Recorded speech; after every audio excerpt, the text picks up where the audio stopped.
Capítulo 5. A exploração dos pobres.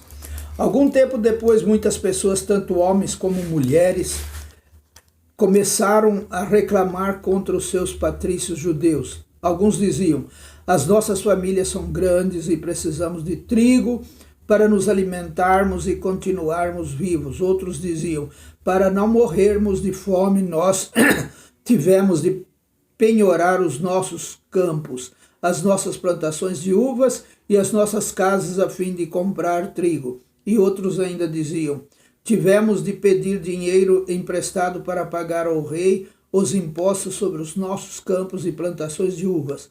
Acontece que nós somos da mesma raça dos nossos patrícios judeus e os nossos filhos são tão bons como os deles.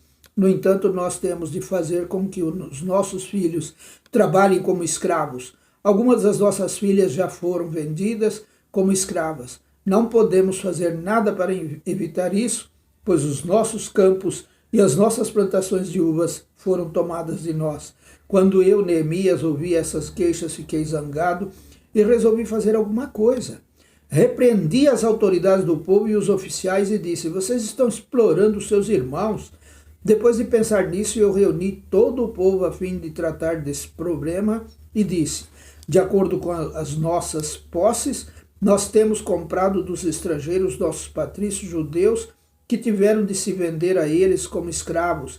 E agora vocês que são judeus estão forçando seus próprios patrícios a se venderem a vocês. As autoridades ficaram caladas e não acharam nada para responder. Então eu disse: o que vocês estão fazendo é errado. Vocês deviam temer a Deus e fazer o que é direito, em vez de dar aos nossos inimigos, os nossos judeus, os não-judeus, razão para caçoar de nós. Eu e os meus companheiros e os homens que trabalham para mim temos emprestado dinheiro e trigo ao povo, e agora vamos perdoar essa dívida.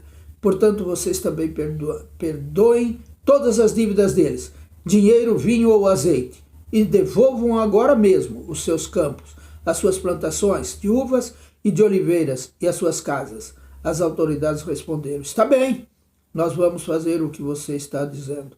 Vamos devolver as propriedades e não vamos cobrar as dívidas. Então eu chamei os sacerdotes e fiz as autoridades jurarem que cumpririam essa promessa. Depois tirei a faixa que usava na cintura e a sacudi. E disse: é assim que Deus vai sacudir qualquer um de vocês que não cumprir a sua promessa. Deus tirará dele a sua casa e tudo o que ele tem e o deixará sem nada. E todos os que estavam ali disseram: amém, que assim seja. Aí louvaram a Deus o Senhor e cumpriram a promessa que haviam feito. A bondade e a honestidade de Neemias. Durante os 12 anos em que fui governador da terra de Judá, desde o ano 20 do reinado de Artaxerxes até o ano 32, nem eu nem os meus parentes comemos a comida a que eu tinha direito como governador.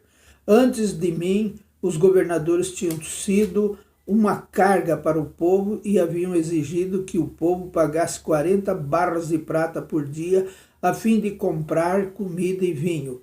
Até os seus empregados exploravam o povo, mas eu agi de modo diferente porque temia a Deus. Trabalhei com todas as minhas forças na reconstrução da muralha e não comprei nenhuma propriedade. E todos os meus empregados ajudaram na reconstrução. Também hospedei na minha casa 150 judeus e os seus chefes, além de todas as pessoas das nações vizinhas que vinham à minha casa. Todos os dias eu mandava preparar um boi, 6 ovelhas das melhores e muitas galinhas. E cada 10 dias eu mandava vir uma nova remessa de vinho. Mas eu sabia que o povo tinha de trabalhar no pesado. Por isso, não pedi o dinheiro da comida que eu, como governador, tinha direito. Ó Deus, eu te peço que leves em conta tudo que fiz por este povo. Amém.